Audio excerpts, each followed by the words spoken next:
Welcome to Positive Talk with Kevin McDonald. Hey, that's me. Hi, and welcome to Positive Talk. Our show features the best positive stories and people from around the globe as we endeavor to answer the universal question of why am I here and what is my purpose? Understanding that can change everything, and knowing your greatness is fundamental to living your best life. So join us right now as together we work to create the adventure of our lifetime.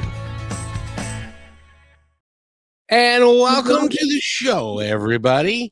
Yep, we're good. My name is Kevin McDonald, but you knew that probably. If you didn't, this is your first time here, and I got a great show for you today.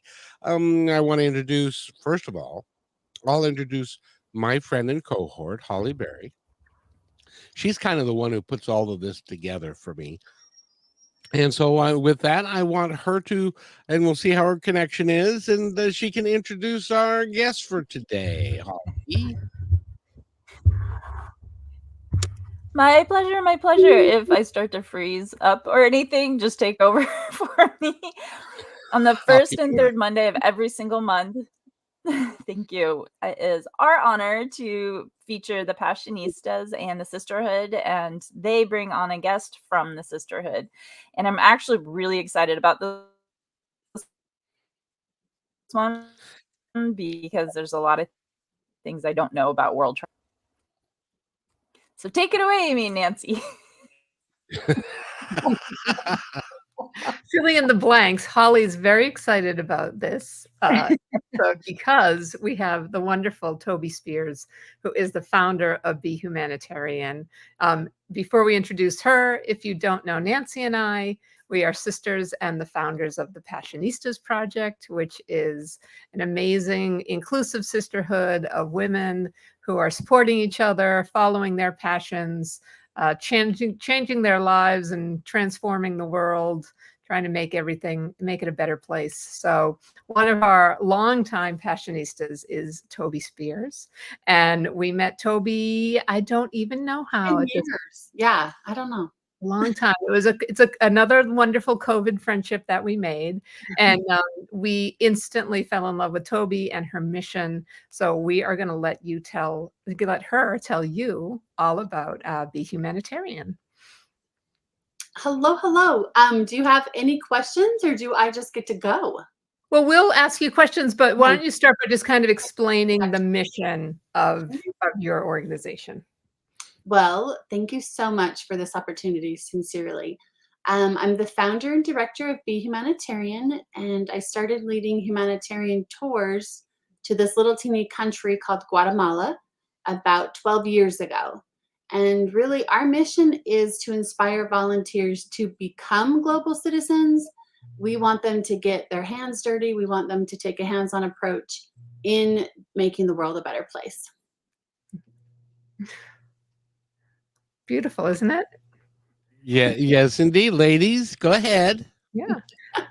I mean, Holly, do you want to start? You usually have some questions to launch into, and since we know so much about Toby already, why don't you ask your questions first? If you can. I would love to. Okay. Can you? I'll try it really quick. We'll see how much I can get out. I was curious about genuine connection over perfectionism. That would be a great topic to hear more about. Awesome. So just my personal philosophy. Yeah, I'm all about, I've never been a perfectionist, so I'm happy to say that I'm like the jump in and then figure it out kind of person later. So I'm like, wait, this will work out if I do this will all work out. So my husband is the thinker, and he's like, wait, honey, wait, before you take that jump, let's think about this. So for me, I 100% believe that it's quite easy to make a genuine connection by having an open heart and an open mind. And it's, I think, probably a lot easier than most of us think. Toby, I have a question that I have to ask you that I ask a lot of folks. 12 years ago, you had an idea, but prior to having that idea, you had a thought.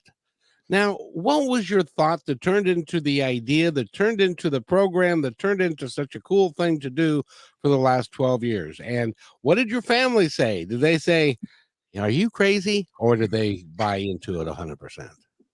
Yeah, so we've been asked that, Kevin, like I figured. if we're crazy.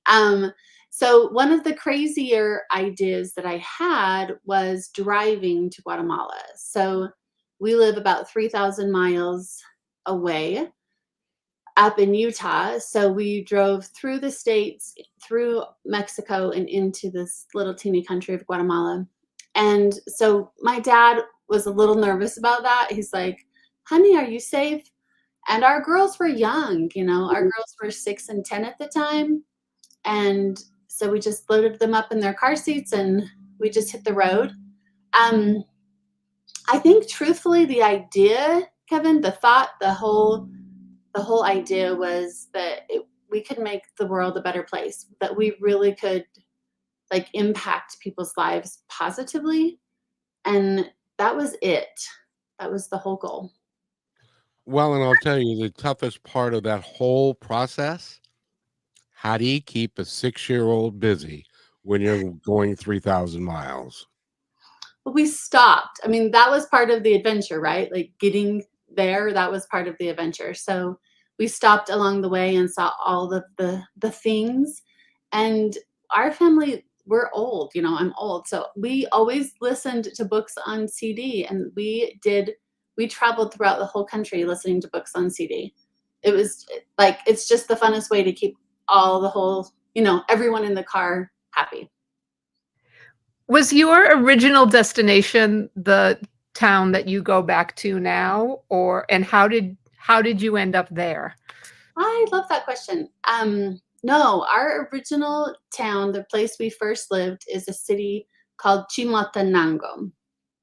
And if you think you're going to Guatemala and you speak Spanish, that you'll understand all of the words, you're going to be a little bit, dismayed. I was like, this is not Spanish. Chimaltenango, that is not a Spanish word. So they have Mayan dialects, like about 27 Mayan dialects that are still alive. And so we lived and worked in Chimaltenango 12 years ago. And now we're in a sweet little town, a very, very, very small little village called San Andreas. They are not the same. They're about 3 hours apart. And it just worked. Like a woman reached out to me and asked for support in San Andreas. I had been looking for somebody that we could really rely on in the country because I don't live there. And she happened to be that person. So talk a little bit about what you do down there, what the service vacations involve, and the kinds of projects you've taken on. Hi, Nancy. Yeah, so our projects are different all the time. So a service vacation, just for Kevin, for Holly, anyone that's never heard of that, I tried to like make up a word that would incorporate what we do. It's not a service mission because we aren't sleeping on dirt floors, like with 40 people packed in a room. Like we are vacationing because I think so much of the value of travel is to see new places, like to see the beautiful places of a country, even, specifically developing countries.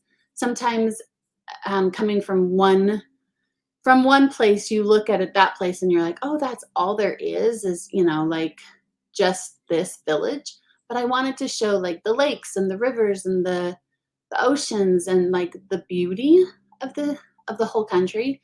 And so we vacation and we serve.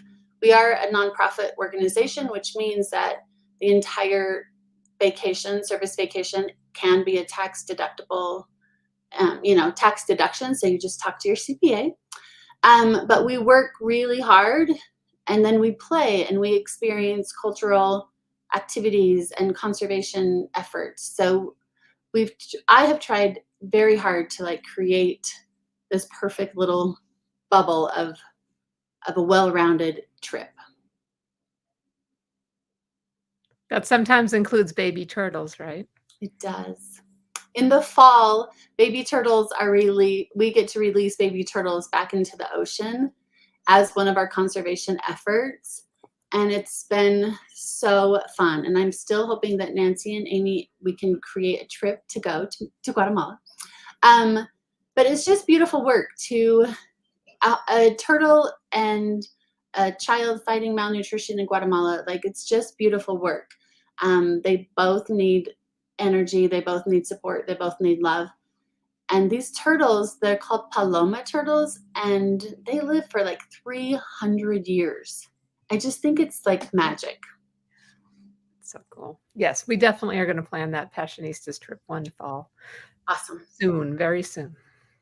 Why? Yeah, why Guatemala? I'm just kind of, is that because that's where you were, or have you thought about expanding to other places? And if, for those of us, including myself, who's never been, I was in Mexico for like 30 minutes and that was enough of that. But what is Guatemala like? Is it jungle? Is it mountainous? What would give us a flavor? So Kevin, Guatemala is like so many different places in one teeny country. The country is like about the size of Louisiana. So it's in the States, it would be very, very small. And there's rainforest. It actually has Pacific Ocean. It has Caribbean Ocean on the other side of it. There's Tikal, which is Mayan ruins, like the largest Mayan ruins that have yet been discovered. So there's rainforests and rivers and waterfalls and oceans and black sand beaches and volcanoes. Like, one of the largest parts of the country are the 20-something volcanoes that the land is, made up of. 3 of them are still active, and we do actually hike one of them just for fun, Kevin. Those are for fun. Oh, that's really cool. By the way, did you know, and you probably did, and I didn't, but Holly has shared this with me, so I thought I'd share it with you. Did you know that the first chocolate bar was made in Guatemala? Yes, I did. And they still make it in a traditional manner, and they have delicious chocolate because that's where the cacao was like, royal. It was royalty to have a cacao, trade. It was dollars, it was gold. So, yep, it's always worth having a chocolate bar in Guatemala. And did you know that coffee is the largest export? I did. You're so smart. How did you know all this stuff? Well, my husband, that's all he'll drink now. He's a Guatemalan chocolate snob, so it's good coffee. That's funny. Oh, that's awesome. Did you know that our brother-in-law used to be a volcano scientist, and he would go down to Guatemala all the time and help with the monitoring equipment and everything? Well, according to Holly, there are 30 volcanoes in Guatemala, and it's a small place. That's a lot of country. Yeah, that's a lot of volcanoes. When you're driving, you're doing a lot of ups and downs. And the most important question of all, at least for me, is, are there snakes? Oh, I've never seen a snake. I'm sure they exist. I'm sure they're in the forest. I've never seen a snake there. Guatemala, it's considered the land of eternal spring. So you've got like spring-like weather almost all year long.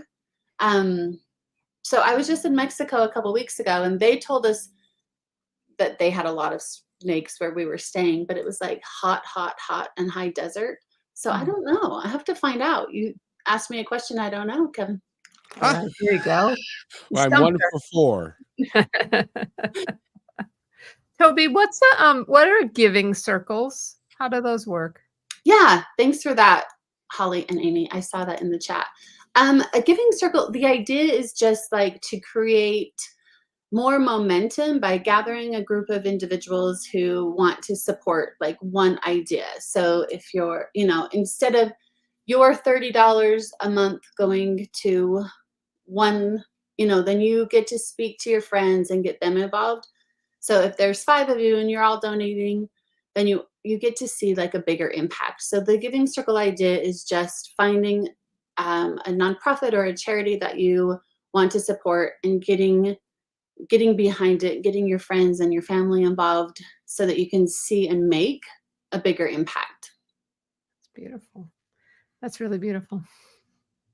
You know, I'm a bit of a history person, and so when I get the opportunity, I like to let people know. Now, the Mayan culture was a culture that was gone really before white man came to the area, and there are ruins there. Have you been to some of those ruins, and are they as spectacular as I think they might be? I think so. I think they are as spectacular. I don't know. It's hard to say if they're as spectacular as you think they are, but I thought they were really very beautiful. Tikal, I don't know. It's like it's been used for films, you know, like Star Wars, like because they're humongous.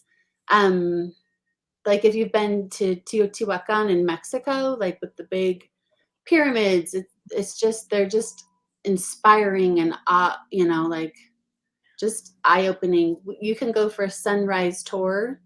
So we hike through the dark and just then you land up at the top of one of the big ruins and just watch the sunset over the canopy. I mean, it's like a magical place.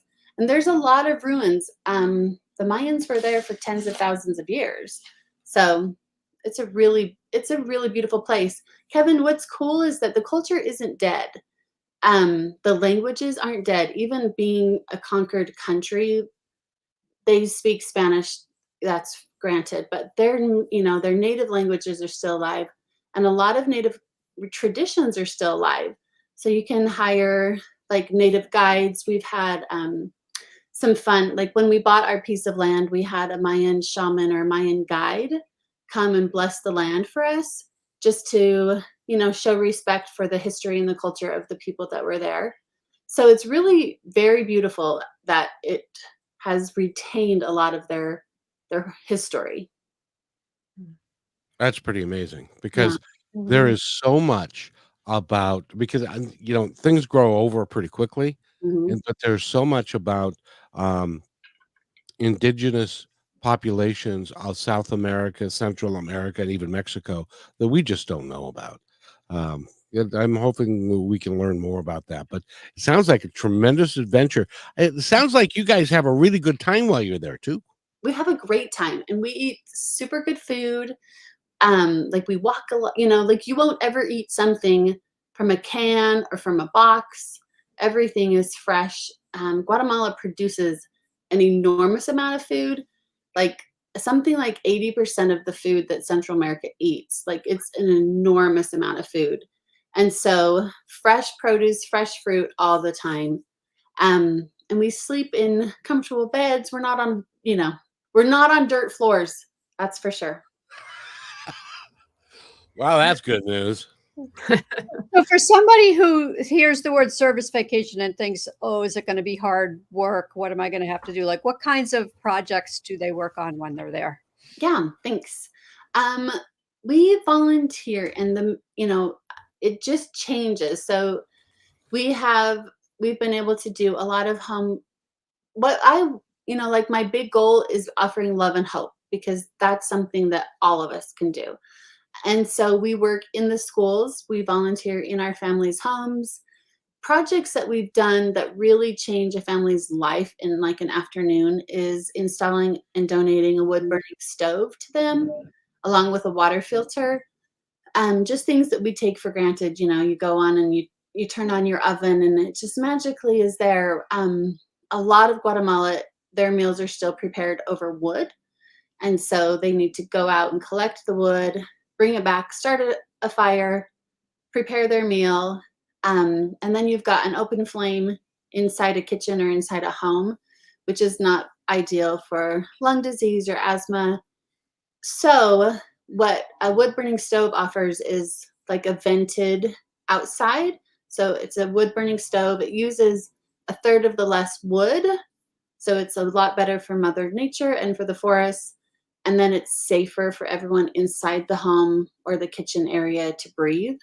So we also go and we play with the kiddos. We volunteer at the schools and we work with them.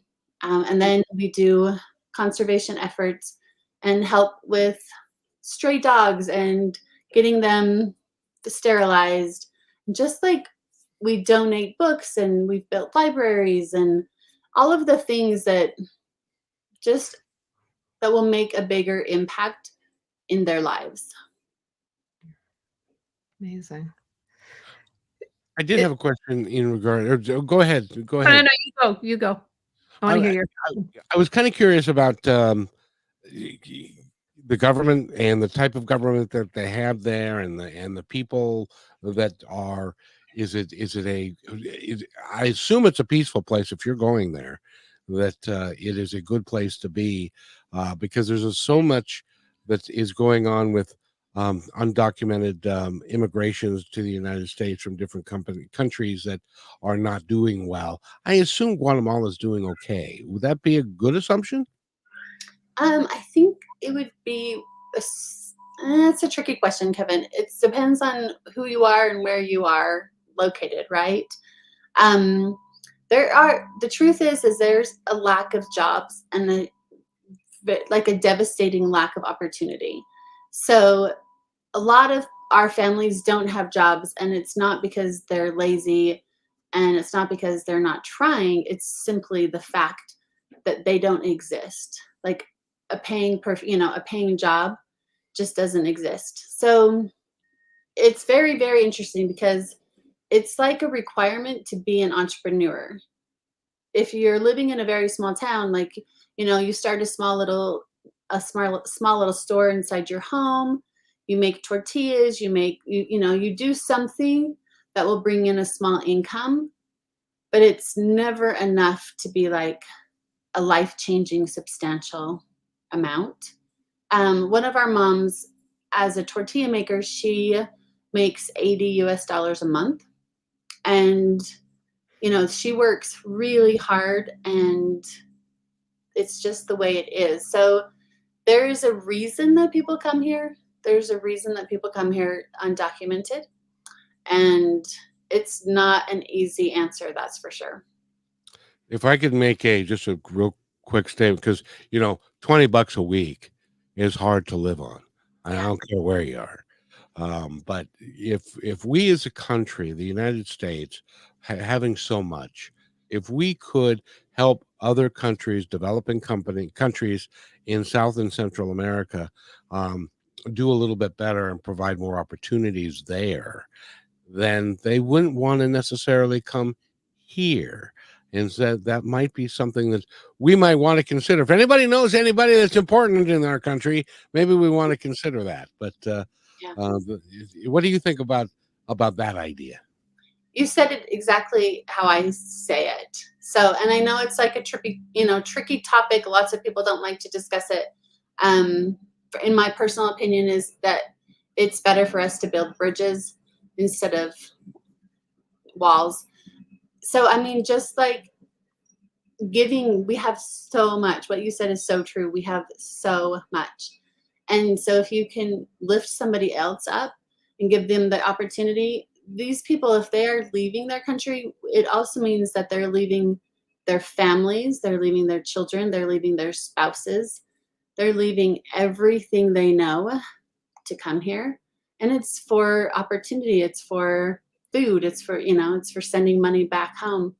And we have a really interesting relationship with the States and Guatemala, because the amount of money that is sent back is enormous. It's an enormous amount of money that's sent from workers that live and work in the United States, and they are supporting families back home. So I do believe if we had, that's like one of our hugest goals, is to create opportunity and income for our families. And without a doubt, if they can provide for their families where they are, they will stay there. Well, that's where their culture is. That's where they're happiest. They know it there, rather than traveling on foot 2,000 miles, and it's dangerous and stuff. So I really think that we should, as a country, begin to rethink our view of in the world. And I'll stop there. But anybody have some thoughts on any of that? I agree 100%. And I think that's what makes what Toby's doing so beautiful, because I know that there are so many success stories because of the work you've done. So what are one or two that really stand out to you? Thank you, Amy. I think just all of them. I can see what I see, truly the success that I see is opportunity that opens up to our families. So I strongly believe that by creating educational opportunities for them, we can create income opportunities for them as well. So we've got all of our kiddos attending school. You know, we've been able to, through monthly donors and monthly sponsors, we are able to provide all of their needs. So we buy their uniforms and their shoes and their school supplies and their pencils, like all the things that if you looked in your junk drawer and you were like, oh, there's 200 pencils in here, right? Like, I remember having a conversation with a mom, and it was just like such an amazing conversation. And we had just donated food and school supplies to her family, and it was 15 pounds of food per kiddo. And she said that never once in her life had she ever had 15 pounds of food in her kitchen. So it was like beans and rice and, staples, coffee and sugar and like things that she, like masa where she could make tortillas and things like that. And she told me the story about the truth that if she doesn't have a pencil to send her kids to school, they don't get to go. Like a pencil is a barrier. A pencil is the thing you have to have before you go. Even if you're attending public school still requires that you bring your own pencil. Toby, if there is somebody in our listener audience, and I know there are, that are taken with your story and would really like to help, but maybe don't have the time or the resources to go to Guatemala themselves, how can they contribute to your cause so that we should be able to buy pencils for the entire country, for heaven's sakes? How much do they cost? We can go to Kmart, or they're gone. I'm sorry. Walmart. Yes, Kevin, that is aging. Order from Amazon. Yeah. I know. That's the way to do it now. You order from Amazon. Yeah. So Kevin, I'll tell you that we have a couple of projects that are monthly donation, monthly sponsorship opportunities. So any individual that's interested can join us by sponsoring a kiddo, and then they're connected directly to one of our kiddos in our program. We've got lots of kiddos waiting to be sponsored, and they donate $37 to $111. We have some individuals that sponsor several several kiddos and hundreds of dollars a month. And 100% of that goes directly to our kiddos. There isn't a salary being taken off the top from our donations. And so this is the way to get involved. If you don't have like $37, then subscribe to our newsletter and share that with your community. Share our social media posts, help spread the word. That would be the biggest gift for us. And by the way, Holly, I didn't want people to think that we're like ignoring you. So I just can you check to see if your internet connection is better? I'm pretty sure it's not, but I'll squeak in. I do want to hear about where old American school buses retire at and what they're used for in Guatemala. I love this question. There's a special name for old retired American school buses, and they're called chicken buses. And I've been on a chicken bus with actual chickens, so I think that's probably why they are called chicken buses. They're individually owned and operated and painted and decorated and very, very, very, it's a very big cultural statement. So that's how most individuals get around, that's public transportation. The downside to our kindness as Americans who give away buses is that they're not typically up to date on the pollution or anything like that. So we are giving buses without safety and emissions checks. And so there's a lot of pollution that come from those donated buses. And it's the public transportation of the entire country. Wow. that's something. Being a former bus driver, I know how that can be, Mm. and it's really important to be moving forward with stuff like that. But then, I, it would be fun to drive a bus and to have people and chickens and cows and dogs and all kinds of stuff right there on the bus with you. Yeah, the music is blaring and people are loading their stuff on, and sometimes there's people on top of the bus. Oftentimes there's people in luggage or crates of chickens on top of the buses. So it's a very exciting thing to witness for sure. Ladies?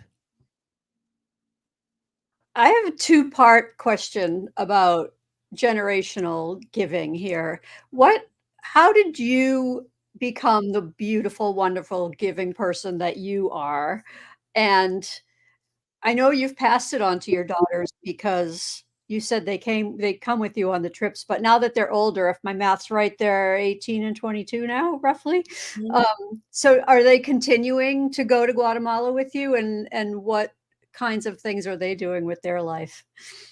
Yeah, when you're 18 and 22, our oldest just turned 23 this month. You know everything, right? So they're still trying to figure out a couple of things. Our baby just graduated high school last month, so she's just figuring out who she wants to be. Our daughter, our oldest, she is our youngest sponsor, and she's been sponsoring a kiddo in our program for 3 years. And it was just the sweetest thing. I just barely wrote a little note about that for her birthday a couple weeks ago. Without like having a conversation with me, without talking to me about it, like nothing. I just got an email letting me know that we had a new sponsor. And it was Justice. It was my daughter. And I was like, oh my gosh. She didn't tell me like to brag or anything. And I said, honey, did you sign up to become a sponsor? And she's like, yeah, Mom. It was just it. That was the end of the conversation. She was like, of course. Like, so it was just such a compliment to me, to like the work that we do, because she sees it firsthand. She gets to see the time and energy and sweat and tears that go into supporting these families. And I got this philosophy of life from my mom, for sure. Like my mom is a very giving person. And it was interesting when she left my dad, I was 10 years old, and she said, like, enough is enough. I'm leaving all of the abusive marriages I've had in the past. I'm leaving that behind. And so we became like a single, all of a sudden we became children of a single mom, and we became the recipients of welfare and food stamps and, Section 8 housing and all of these things. And we received a new pair of shoes every single year from this really cool organization called Quarters for Christmas. And for every year, we would get a new pair of shoes from them. And no matter what, my mom always said that there was somebody that we could serve, that there was always somebody that had like a situation that was worse off than ours. And she didn't mean always financially. Like that wasn't always the situation. Is somebody had a death in the family or a sickness in the family or a tragedy in the family, then she believed that we could still serve them and bring them, joy. So I think it was just from my mom, and I'm really grateful that I was able to glean that from her. Has she gone to Guatemala with you? No. I know. My mom, she has lived in, like a very humble life.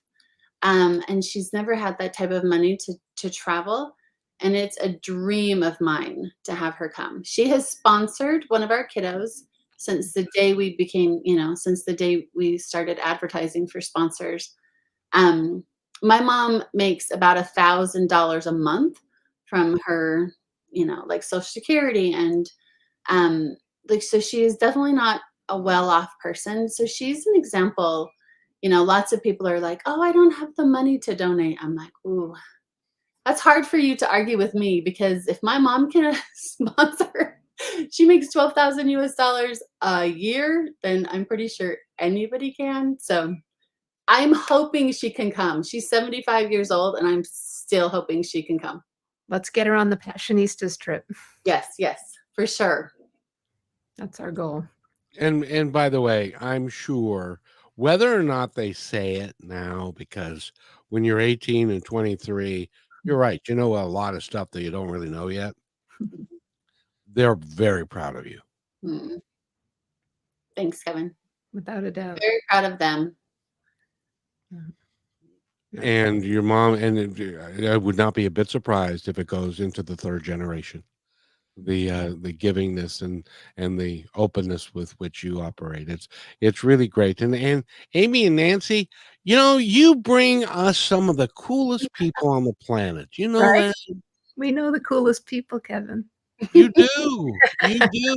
And it's amazing to me that there are so many people talking about Guatemala. These people live on less than I'm willing to bet $5 a day would be an average what they try and live on, and to be in a position to be able to help them as being the richest country in the world, I think we can do more.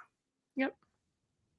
And something that's really fun is that a dollar goes really far, like we can provide a lot for a small amount. So we really have been able to make a huge impact in many, many lives with small amounts of money. And we have a really big goal that we're working on right now. And we are fundraising to build a community center. We own our own piece of land with a little teeny house on it. And so we're building a community center on that. And that will actually be like the house that will house all of our projects. So our sewing center will be there. Our kitchen and community kitchen will be there. Our preschool project will be there. And then it will be the room where all of our volunteers can stay. So it's a really good size. It's $250,000 US to build.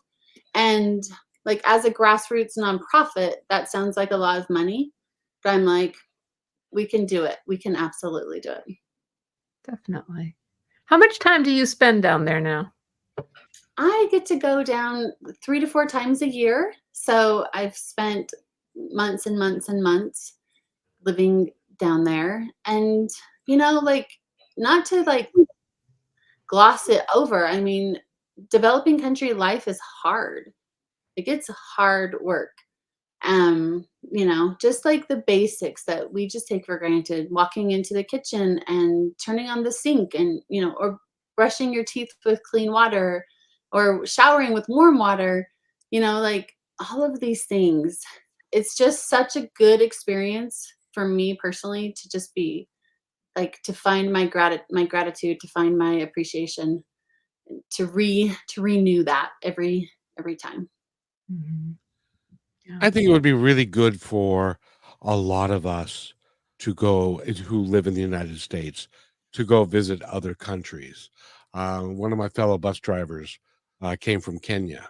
Mm-hmm. He was the son of a chief. Mm-hmm. I thought, boy, son of a chief, that's a pretty good deal.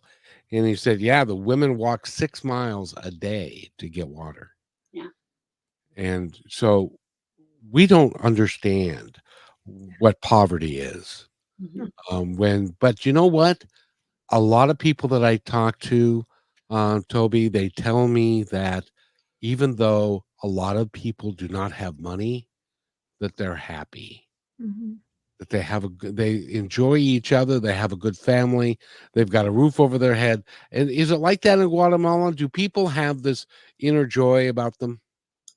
Yeah, I've been kind of struggling with this actually, because I don't want to make a broad generalizations like, oh my gosh, these people live off, they have no food in their home, they have no way to support their children or send them to school, and they're just walking around blissfully happy, right?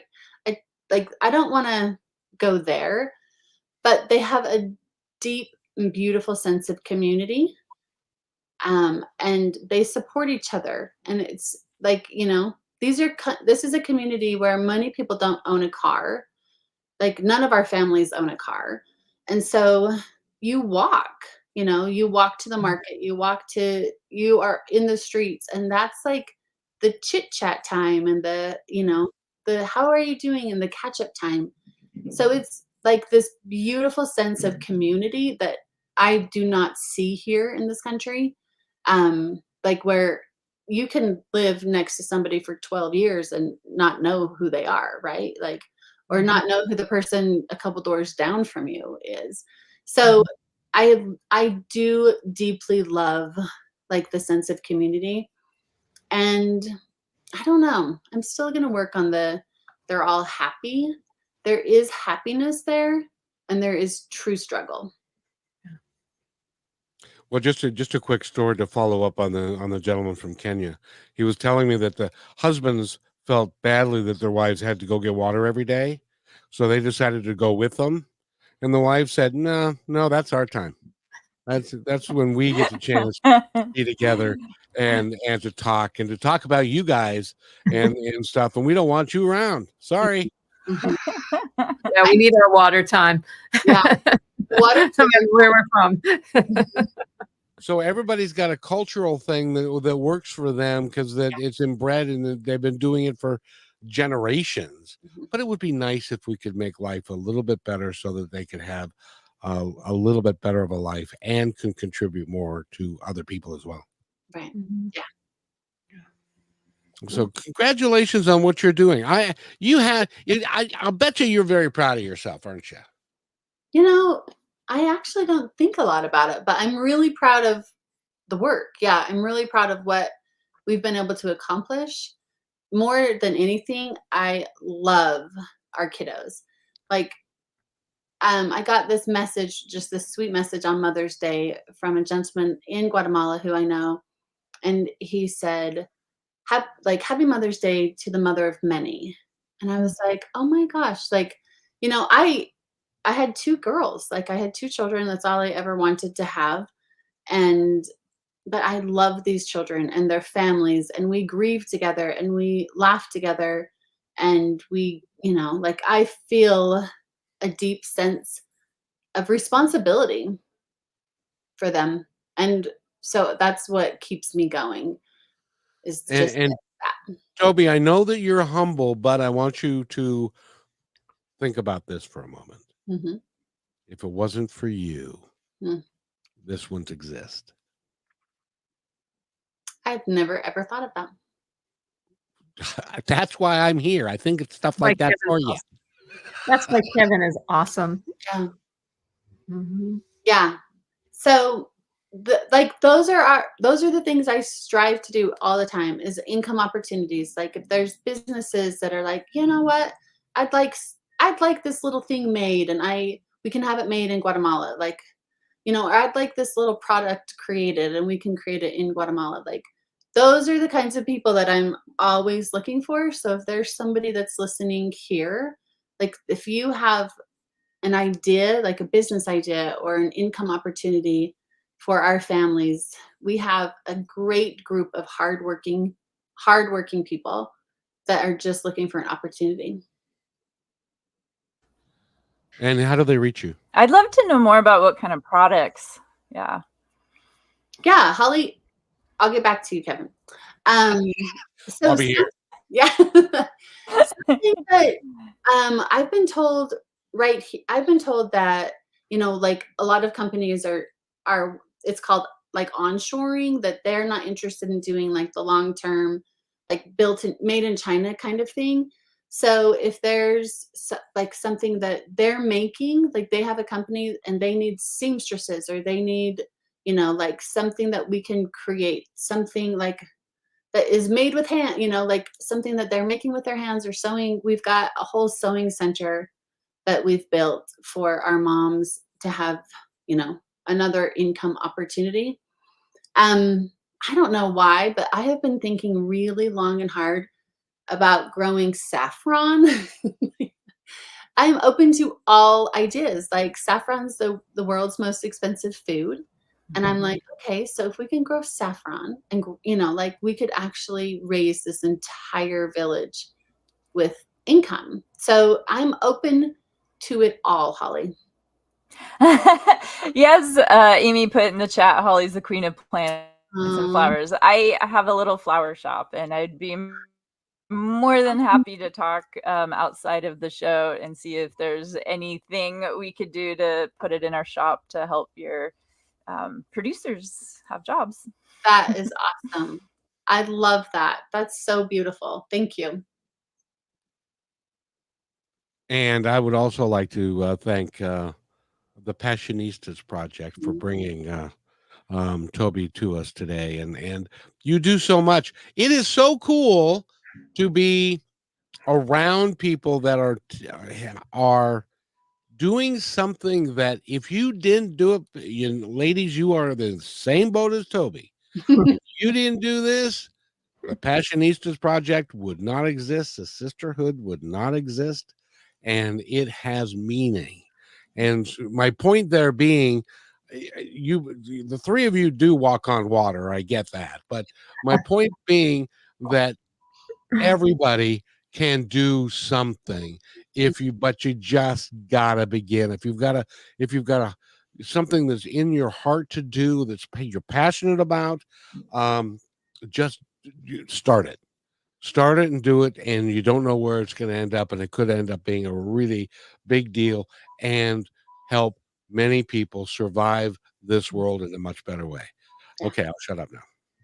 Oh, thank you, Kevin. And it's true. And I think having people around you to support you is what makes it possible. It's being able to come on here and talk about ourselves, but also to bring all these amazing women on with us and give them another platform to share their stories. So we're right back at you. You're takes one to know one.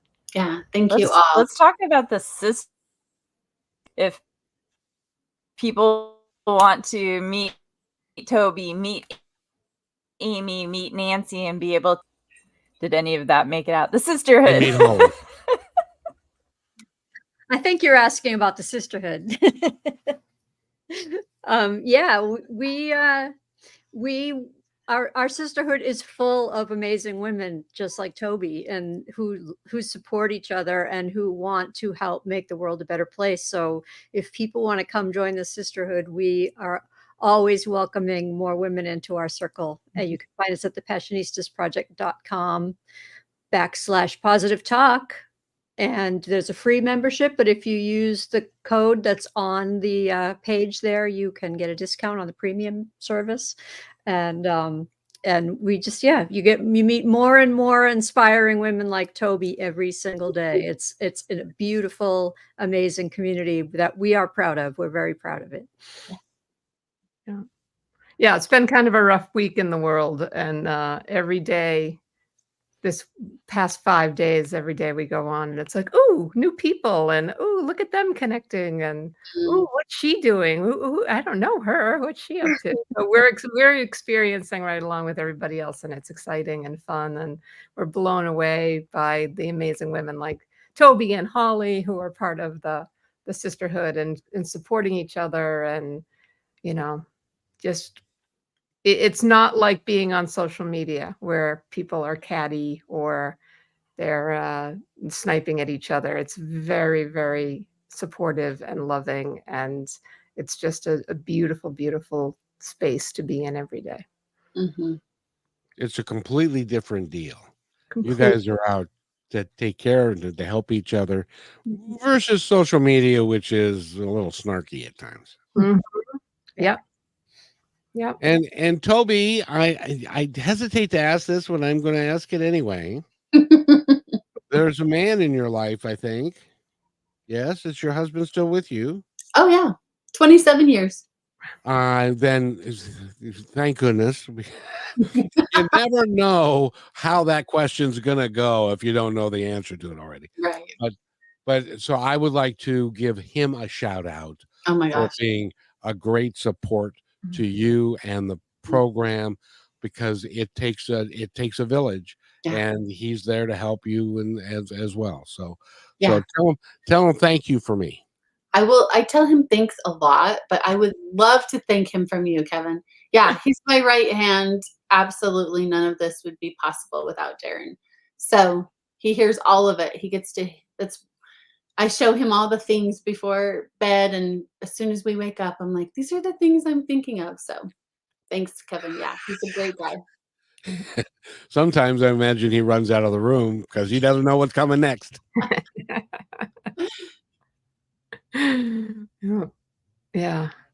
We're But lucky. that's We're all lucky to have supportive men around us, for Yeah. sure. or not. I mean, what do you do? But don't give up your dreams and don't stop doing what you're doing because you're having such a meaningful impact. And I'd like to thank Holly for making sure that we can put all this together because every human has got a meaningful impact. Yeah. Some of us take advantage of it and to work for it, and some don't. And like, it's not lost on me the fact that the reason that you guys are all here and we're all having this conversation is I had a dream 4 years ago and to continue what I was doing. And so you have a dream, Toby, and the Passionistas sisters have got a dream, and Holly's got it. It's so nice that we can all get together and we can compare our dreams and where things are going and how we are actively working to make a difference in the world. And more people need to do that. Okay, I'll shut up again. It's Don't- really nice being in your. Oh, we didn't hear that. It's really nice. I try. It's Right. really nice being in your dream, Kevin. Hey, that came out. That was beautiful. And thank you, Holly. I really appreciate it because it makes my heart warm to introduce people who you can benefit, and the three of you can benefit people in your different ways, and that's what we are here to do. Yeah. Yeah. I feel sorry for the people that don't get that. Well, doggone it, we're gonna fix their wagon. No, because what people don't realize, or maybe they do and they just don't care. But when you are having a positive impact in other people's lives, that brings true happiness to your own life. Mm-hmm. Yep. And I've heard that many, many times from many, many people that if you want, and including the Bible and other, if you want to bring true happiness to yourself, give it to somebody else. Mm-hmm. And Toby, don't you find that to be true? Then I gotta ask you, after one of these retreats, it's day 7, I think, is your last day, and everybody's sitting there having breakfast before you go your separate ways and get on the airplanes and do all that. There's a sense of camaraderie, I'm willing to bet, Oh, yeah. that has developed over that 7 days that can now become a camaraderie of a lifetime. Is that true? Absolutely. So when you travel outside of like your norm, like your synapses are firing at different rates and everything is new and everything is exciting. And so we get to tap into that and create this really beautiful connection where we are all there being humanitarian. We're all there putting ourselves on the back burner, like, stresses or concerns or whatever it may be, that's on the back burner. And we're here, like, we're focused on improving people's lives, just like right there. And I think that takes away so much of the depression and the anxiety when it's just like, nope, I'm focusing my attention and my concerns on someone else today. So our connections are beautiful. I have had such a great time getting to meet the coolest people around. What's the age range of people that you've had on different trips? Well, so earlier this year, we had a trip. We had a 9-year-old and a 70-year-old. So Wow. yeah, we had the whole, and it's just super fun. Like, so we can, I create a trip that's safe for all ages, and that nothing, everybody can do it. So it doesn't mean, you need like a specific physique or, specific age. So we can all be there. We can all offer those two things. We can all offer love and hope. So if you happen to be retired newly retired or in that age group, and you're looking for something meaningful to do, this would not be too difficult for the average person to be able to participate. Am I hearing that right? Absolutely. We've had retirees come, and it's the best. They have a little bit more freedom, they're a little bit more time, you know, a little less stress. They're not worried about the 9 to 5. And they, you know, they are so much fun, and it's so eye-opening for them, as with all of our volunteers, just to see how people live outside of our own little bubbles. And if you are a retired person, you'll get where I'm going here in a second, and you are a person of means, I can't think of a better way for you to spend your means than to go on a trip like this, meet some fascinating people, live a different lifestyle, and really enjoy something that you would never, ever, ever do any other time. And that would be a really good thing for them to do. Toby, if somebody wants to get a hold of you again, how do they do it? Find us online, behumanitarian.org. We're on Instagram, we're on all the things. So Be Humanitarian is our nonprofit, and it's really just a call to action. So I would like just to throw that out there, that if it's not this, then I hope it's something. I hope that you take this chance to improve the world as you can.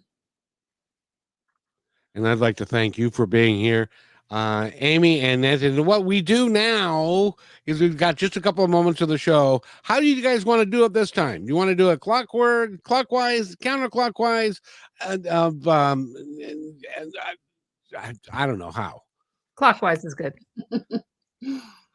Oh, Holly is requesting that we skip her because it's going to sound like, well, you know, and then but I really want. Well, we don't want to drive through Holly. Poor thing. I am so sorry. We have not been ignoring Holly. She's got internet connections, which happens from time to time. There's not much you can do about it. I'll tell you what, Toby, you are the guest today, so you get to lead us off. Anything that you would like us to know, I would like you to tell us right now. Oh, thank you. Yes, really, just that's it. My request is to go out and make the world a better place. We have wars and famines and sadness and so much heaviness all, you know, in our lives and in the world. So my hope is that each of us take a couple minutes every day to improve somebody's life in whatever way we can do it. And I'll go next, and I'll say, and that's easier to do if you do it with other people. If you find your people who also are the kind of people that want to give back, and who not only want to give back to the world, but they want to support you and help you on your journey, it makes every day so much easier to live and enjoy. And I want to expand on that by something I just made up called the saffron theory, which is find your saffron. What's that thing that you think in your head? Wow, if we just planted some saffron in Guatemala, think of the change we could make in the world. Figure out what that thing is and do that. Love it. I love that. I love that. And what I've learned here today is that if you do not have enough money to go to Guatemala, you don't have enough money legitimately to sponsor a kiddo or to take the magazine, buy a box of pencils and send them to her so that she can take them to Guatemala, for heaven's sakes. Yeah, love it. Because a box of pencils doesn't cost you anything, and it can actually allow a young person to get an education. That's just frightening to me. Yeah. So, ladies, I want to thank all of you here. Anybody? Holly's there. You want to try again? No. I tell you, she doesn't want to try again. I want to thank everybody for being here. It's been just fun. And Toby, you are amazing. And I want to thank you. Thank you all. Thanks for listening to this episode of Positive Talk with Kevin McDonald. Our purpose is to provide everyone with a positive, entertaining, and educational experience. I would love your feedback and comments about the show, including possible topics and great guest suggestions. Please email me at kevin@kmmedia.pro. And remember, be kind to one another because each other's all we've got. That's Kevin at kmmedia.pro.